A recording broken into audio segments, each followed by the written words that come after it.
King episode 6. பக்கத்தில் ஹரிஷ் உட்காருவதை விரும்பாத ரித்திகா அவனை வேறு சீட்டு மாறி உட்காரச் சொன்னாள்.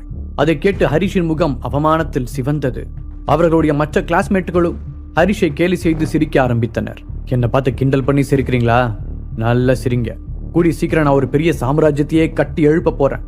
அப்ப எனக்கு முன்னாடி நீங்கெல்லாம் ஒரு சின்ன துரும்பு மாதிரி இருக்க போறீங்க. இன்னைக்கு என்ன ஒரு ஃபூல்னு நினைச்சு ட்ரீட் பண்ற நீங்க அன்னைக்கு என்னோட உயரத்தை பிரமிச்சு போய் பார்ப்பீங்க. அதுக்கான நாள் ரொம்ப தூரத்துல இல்ல. மனதில் நினைத்த ஹரிஷ் அவர்களுக்கு தக்க பதிலடி கொடுக்க எழுந்தான். ஆனால் அதற்குள் அங்கு வந்த அவனுடைய பழைய நண்பன் நிக்கில் ஹரிஷை அங்கிருந்து இழுத்து கொண்டு சென்றான். அவர்கள் இருவரும் அந்த பார்ட்டி ஹாலின் ஒரு கார்னரில் சென்று அமர்ந்தனர். ஏ ஹரிஷ், ரித்திகா மாதிரி பொண்ணுங்கெல்லாம் நம்ம ரேஞ்சுக்கு செட் ஆக மாட்டாங்க. நீ ஏன் தேவையில்லாம அவகிட்டலாம் வம்புக்கு போற? நம்ம 2 பேர் மீட் பண்ணி எவ்வளவு நாள் ஆச்சு? பசிக்குது, ஏதாவது சாப்பிடலாமா என்று கேட்டான் நிக்கில். அஜயுடன் பேசி சிரித்துக் கொண்டிருந்த ரித்திகாவை திரும்பி வெறுப்புடன் பார்த்தான் ஹரிஷ். பிறகு அவளைப் போலவே தலையை சாய்த்து கிண்டலாக சிரித்தவன் அதன் பிறகு அவளை கண்டுகொள்ளவே இல்லை. டிஜே மியூசிக் பிளே செய்ததும் அங்கிருந்தவர்கள் எழுந்து ஆடத் தொடங்கினர். அப்பொழுது ஒரு பெண், ரித்திகா, நீ தான் சின்ன வயசுல இருந்தே நல்ல டான்ஸ் ஆடுவியே, வந்து ஆடு என்று கூற மற்றவர்களும் ரித்திகாவை டான்ஸ் ஆடச் சொல்லி உற்சாகப்படுத்தினர். முதலில் கொஞ்சம் பிகு செய்தவள் அவளுடைய கிளாஸ்மேட்ஸ் எல்லோரும் சேர்ந்து வற்புறுத்தவும் ஆட வந்தாள். அவளுடைய பிரைட்டான கண்களும் கைப்பிடிக்குள் அடங்கிவிடும் ஸ்லிம்மான இடுப்பும் அங்கிருந்த அனைத்து ஆண்களையும் கவர்ந்தது. இடுப்பை வளைத்து அவள் ஆடியது மிகவும் கவர்ச்சிகரமாக இருந்தது. ஒரு வழியாக அந்த கெட் டுகெதர் பார்ட்டி முடிவுக்கு வந்தது. அப்போது ரித்திகாவை டிராப் செய்ய அங்கிருந்த பாய்ஸ் அனைவரும் போட்டி போட்டனர். அவர்கள் ஒவ்வொருவரிடமும் மிகவும் காஸ்ட்லியான கார்கள் இருந்தது. இல்ல பரவாயில்ல, என்கிட்டயே கார் இருக்கு, எனக்காக காரோட டிரைவர் வெளியிலே வெயிட் பண்ணிட்டு இருக்காங்க என்று அவர்களை லெஃப்ட் ஹேண்டில் டீல் செய்த ரித்திகா அவளுடைய காரில் ஸ்டைலாக ஏறி சென்றாள். அவ்வளவு நேரம் அவளை நான் தான் டிராப் பண்ணுவேன் என்று தங்களுக்குள் அடித்துக் கொண்டிருந்த அனைவரும் ஒருவர் முகத்தை ஒருவர் பார்க்க முடியாமல் சங்கடத்துடன் விழித்தனர். ரித்திகா கார் ஏறி செல்வதை பார்த்த நிக்கில், உண்மையிலேயே ரித்திகா ரொம்ப பியூட்டிஃபுல்லா இருக்கா, அவளுக்காக என்ன வேணா செய்யலான்னு தோணுது என்றான். அதற்கு ஹரிஷ் எந்த பதிலும் கூறாமல் சிரிக்க மட்டும் செய்தான். அந்த சிரிப்பிற்கு என்ன அர்த்தம் என்பது நிக்கிலுக்கு புரியவில்லை. வெறும் அழகை மட்டும் வச்சுட்டு என்ன பண்றது? சக மனுஷங்களை மதிக்க தெரியலையே. ஆணவ இருக்கிற இடத்துல எவ்வளவு அழகா இருந்தாலும் அது வேஸ்ட் தான் என்று நினைத்த ஹரிஷுக்கு அவனுடைய மனைவியின் ஞாபகம் வந்தது. சந்தனா எவ்வளவு அழகா இருந்தாலும் அவகிட்ட அதை பத்தின திமிர் கொஞ்சம் கூட இருக்காது என்று அவன் சந்தனாவின் நினைவில் மூழ்க அப்போது சரியாக அவனுடைய போன் அடித்தது. என்று அவனுடைய போனில் ஒலித்த ரிங்டோனை கேட்டு எல்லோரும் ஆச்சரியத்துடன் திரும்பி பார்த்தனர். என்ன இந்த காலத்துல போய் இவ்வளோ ஓல்டு சாங்க ரிங்டோனா வச்சிருக்கான் என்று அவர்கள் தங்களுக்குள் முணுமுணுத்தனர். போனை எடுத்த ஹரிஷ் அதன் டிஸ்பிளேவில் வைஃப் என்ற பெயர் வர, இப்பதான் அவளை பத்தி நினைச்சேன், கரெக்டா கால் பண்ணிட்டா, என் டார்லிங்குக்கு கண்டிப்பா 100 ஆயுசு தான் நினைத்துக்கொண்டே சிரித்த முகத்துடன் அந்த காலை அட்டன் செய்தான். ஹரிஷ், நைட் ஃபேமிலி மீட்டிங் போறதுக்கு ட்ரெஸ் எடுத்துட்டியா? எடுத்துட்டேன்னா போட்டு ரெடியாரு, நான் வந்த உடனே கிளம்பணும் என்று கூறிய சந்தனாவின் வாய்ஸ் வழக்கத்தை விட இறுக்கமாக இருந்தது. அப்பொழுதுதான் ஹரிஷுக்கு இன்னும் ட்ரெஸ் எடுக்கவில்லை என்பதே ஞாபகத்திற்கு வந்தது. அச்சோ, இதை சுத்தமா மறந்துட்டோமே என்று நினைத்தவன் நிக்கிலிடம் விஷயத்தை கூறிவிட்டு அங்கிருந்து புறப்பட்டான். பார்க்கிங்கில் இருந்த தன்னுடைய எலக்ட்ரிக் பைக்கை எடுத்தவன் அவசரமாக கிளம்பினான். அதை வேடிக்கை பார்த்து கொண்டிருந்த சில பெண்கள், ஓ மை காட், இந்த குட்டி பைக்லயா ஹரிஷ் கெட் டுகெதருக்கு வந்தான்? அவன் போய் சேர்றதுக்குள்ள சார்ஜ் தீர்ந்து போச்சுன்னா என்ன பண்ணுவான்? ஒரு பெண் கிண்டலாக கேட்க, வேற என்ன பண்ணுவான்? ஒன்று தள்ளிட்டு போவான், இல்ல தலையில தூக்கி வச்சுட்டு போவான் என்று அவன் முகத்துக்கு பின்னால் கேலி செய்து சத்தமாக சிரித்தனர். ஹரிஷ் அவர்களிடமிருந்து விலகி கொஞ்ச தூரம் சென்றிருந்தாலும் அவனால் இந்த சிரிப்பு சத்தத்தை கிறிஸ்டல் கிளியராக கேட்க முடிந்தது. இதுக்கெல்லாம் சேர்த்து வச்சு ஒரு நாள் உங்களுக்கு மொத்தமா பதில் சொல்றேன். மனதிற்குள் சபதம் எடுத்தவன் தன்னுடைய கோபத்தை வண்டியின் வேகத்தில் காட்டினான். அதே நேரத்தில் சந்தனா அவளுடைய ஆபீஸில் இருந்து வெளியே வந்தாள். அப்போது பிளாக் சூட் அணிந்த ஒரு நபர் கையில் ஒரு கிஃப்ட் பாக்ஸுடன் திடீரென்று அவளின் முன் வந்தான். யார் நீங்க? சடனாக தன் முன் தோன்றியவனை குழப்பத்துடன் கேட்டாள். அந்த நபரோ கையில் இருந்த கிஃப்ட் பாக்ஸை சந்தனாவிடம் கொடுத்தவாறே, எங்க பாஸ் கிட்ட இருந்து உங்களுக்கு ஒரு ஸ்பெஷல் கிஃப்ட் என்று பணிவாக கூறினார். சந்தனா அந்த நபரையும் கிஃப்ட் பாக்ஸையும் புரியாமல் மாறி மாறி பார்த்து கொண்டிருந்த வேளையில் அவளுடைய 2 அசிஸ்டன்ட் பெண்கள் அங்கு வந்தனர். அவர்கள் சந்தனாவின் கையில் இருந்த கிஃப்ட் பாக்ஸை ஆர்வத்துடன் பார்த்தனர். வாவ் மேடம், உங்களுக்கு யாரோ கிஃப்ட் கொடுத்து விட்டுருக்காங்க, ஒருவேளை உங்களோட ஃபேனா இருக்குமோ என்று கேட்டனர். அவர்களை கோபமாக முறைப்பது போல் நடித்த சந்தனா, ஸ்டூபிட் மாதிரி பேசாதீங்க, நான் என்ன ஸ்டாரா ஃபேன் எல்லாம் இருக்கிறதுக்கு என்றாள். அந்த கிஃப்ட் பாக்ஸை வாங்க தயங்கிய சந்தனா, யார் உங்க பாஸ் என்று அந்த பிளாக் சூட் மனிதனை பார்த்து கேட்டாள். உடனே அந்த ஆள், சாரி மேம், அதை சொல்றதுக்கு எனக்கு பெர்மிஷன் இல்லை, அவர் யாருன்னு உங்களால கெஸ் பண்ண முடியும்னு எங்க பாஸ் சொன்னாரு. இந்த கிஃப்ட் உங்களுக்காக பர்சனலா வாங்கினது. இன்னைக்கு நைட்டை இந்த கிஃப்ட் ஸ்பெஷலா மாத்தி கொடுக்கும் சொல்லியவன் அங்கிருந்து வேகமாக சென்று விட்டான். மேம், அதான் கொடுத்துட்டு போயிட்டாங்களே, ப்ளீஸ் இதை ஓபன் பண்ணுங்க, அப்படி என்னதான் உள்ள இருக்குன்னு பாத்துருவோம். அந்த அசிஸ்டன்ட் பெண்கள் கம்பல் செய்ய சந்தனாவும் மெதுவாக அதை திறந்தாள். அந்த பாக்ஸை ஓபன் செய்ததும் சந்தனா அப்படியே ஸ்டன் ஆகி நின்று விட்டாள். அவள் பக்கத்தில் நின்று பார்த்து கொண்டிருந்த 2 அசிஸ்டன்ட்களும் திறந்த வாயை மூட முடியாமல் அந்த பொருளை அதிர்ச்சியுடன் பார்த்து கொண்டிருந்தனர். ஓ மை காட், இது ட்ரீம் லவர் தானே? அவர்கள் தங்களை மீறி கத்த அந்த ரேரான நெக்லஸ் லைட் வெளிச்சத்தில் மின்னலை போல டால் அடித்தது. இந்த வேர்ல்டுலயே மொத்தம் 10 பீஸ் தான் இந்த நெக்லஸ் இருக்கு. உண்மையிலேயே உங்க ஃபேன் ரொம்ப தாராள மனசுக்காரர் தான் என்று சொன்ன அசிஸ்டன்ட் பெண்ணின் குரலில் லேசாக பொறாமை தெரிந்தது. அது ஒரிஜினல் ட்ரீம் லவர் நெக்லஸ் தான் என்பதை ஒரே பார்வையில் சந்தனாவால் சொல்லிவிட முடியும். ஒரு காலத்தில் அதன் மீது இருந்த ஸ்ட்ராங்கான இன்ட்ரெஸ்டால் அந்த நெக்லஸ் தொடர்பான செய்திகளை ஒன்று விடாமல் தேடி தேடி தெரிந்து வைத்திருந்தாள். அதனால் அந்த பாக்ஸில் இருந்த நெக்லஸை பார்த்த உடனேயே அது ரியலானது என்பதை சந்தனா உணர்ந்திருந்தாள்.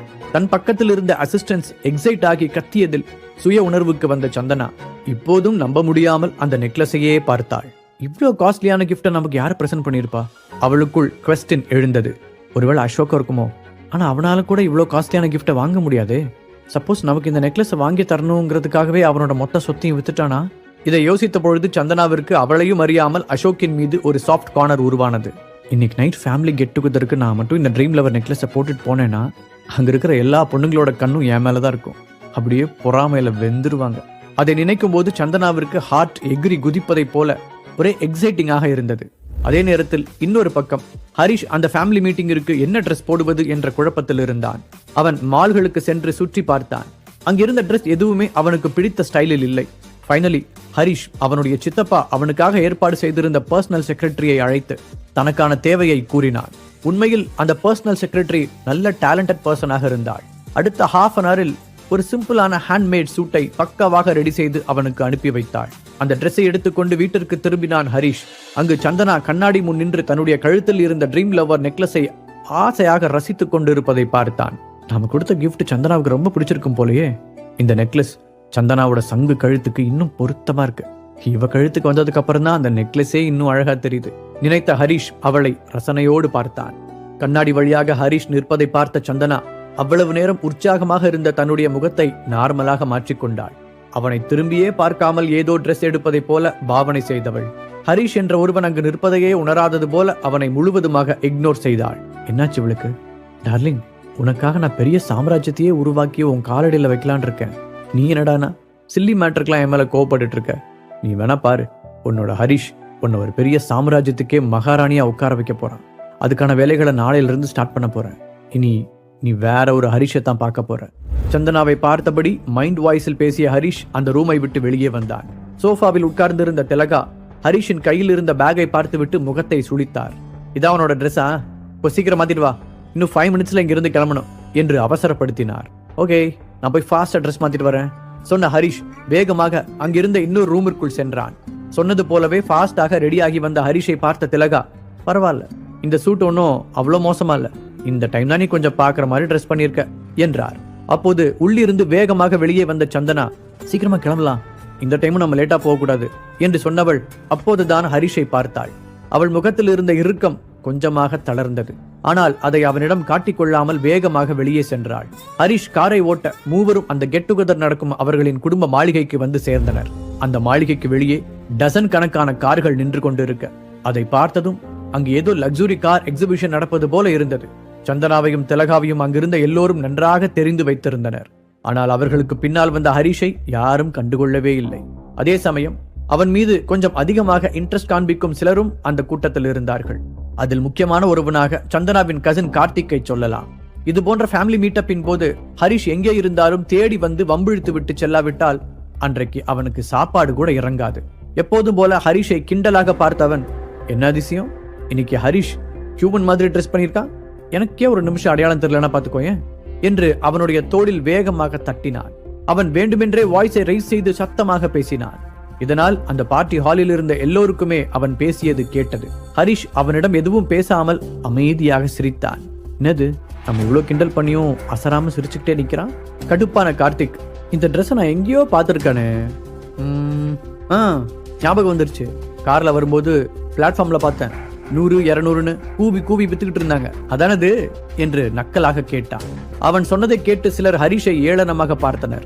ஒரு சிலர் சத்தமாக சிரிக்கவும் செய்தனர். சந்தனா சங்கடத்துடன் ஹரிஷை பார்த்தாள். அவளுடைய முகத்தில் கோபம் தெரிந்தது. நான் தான் ஹரிஷுக்கு ட்ரெஸ் வாங்கிக்க சொல்லி பணம் கொடுத்தேனே, அப்புறம் ஏன் இப்படி ஒரு சீப்பான ட்ரெஸ்ஸை வாங்கிட்டு வந்தான்? ஹரிஷ் ஏன் எப்ப பார்த்தாலும் இப்படி என்ன சங்கடப்படுத்துறதையே வேலையா வச்சிருக்கான் என்று மனதிற்குள் சலித்துக் கொண்டாள் அவள். தன்னுடைய காலரை சரி செய்து கொண்ட ஹரிஷ் கார்த்திகை பார்த்து, நீ சொன்னதை கேட்டு எனக்கு ரொம்ப டிசப்பாயிண்டிங்கா இருக்கு. ஆக்சுவலா இந்த ட்ரெஸ்ஸுக்கு நான் பணமே கொடுக்கல என்று கேஷுவலாக பதில் கூறினான். என்ன, இதுக்கு பணம் கொடுக்கலையா? அப்புறம் உன்னை பார்த்து பரிதாபப்பட்டு கடைக்காரர் ஃப்ரீயாவே கொடுத்துட்டாரா என்று கேட்டுவிட்டு மறுபடியும் சத்தமாக சிரித்தான் கார்த்திக். உடனே சுற்றியிருந்தவர்களும் சிரிக்க ஆரம்பித்ததுடன் ஹரிஷை ஒரு முட்டாளை போல பார்த்தனர்.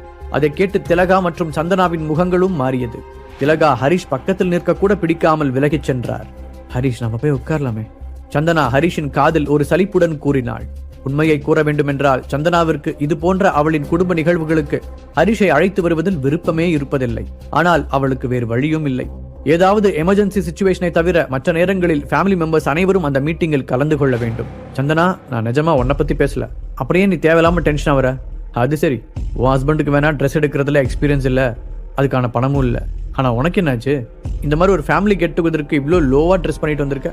என்ன, உன் ட்ரெஸ்ஸோட விலை மிஞ்சி மிஞ்சி போனா ஒரு 5000 இருக்குமா? கேட்ட கார்த்திக் சந்தனாவை மேலும் கீழுமாக பார்த்து சிரித்தான். அவனுடைய அந்த நக்கல் சிரிப்பு சந்தனாவை எரிச்சல் படுத்தியது. எல்லோருடைய கவனமும் அங்குதான் இருக்கிறது என்பதை தெரிந்தவுடன் கார்த்திக்கின் முகத்தில் ஒரு திமிர் வந்தது. தன்னுடைய டிரெஸ்ஸில் இல்லாத தூசியை தட்டிவிட்ட அவன் இந்த ஃபேமிலி மீட்டிங்ல கலந்துக்கிறதுக்காக நம்ம கண்ட்ரியோட ஃபேமஸான டிசைனர் கிட்ட போய் இந்த ஸ்பெஷல் சூட்டை 2 lakhs செலவு பண்ணி எனக்காக ரெடி பண்ண என்று பெருமை பொங்க கூறினான். அதை கேட்ட அனைவரும் என்ன 2 lakhs என்று அதிர்ச்சி அடைந்தனர். அதை பார்த்த கார்த்திக் சந்தனாவை ஏளனத்துடன் நோக்கி புருவத்தை உயர்த்தி காண்பித்தான். இவ்வளவு நேரம் அவன் செய்த எல்லாவற்றையும் அமைதியாக பொறுத்து கொண்ட ஹரிஷின் முகம் இப்போது கோபத்தில் சிவந்தது. ஹரிஷின் உண்மையான பேக்ரவுண்ட் தெரியாமல் பேசிக் கொண்டிருந்த கார்த்திக்கிற்கு பெரிய ஆப்பு ஒன்று காத்திருந்தது.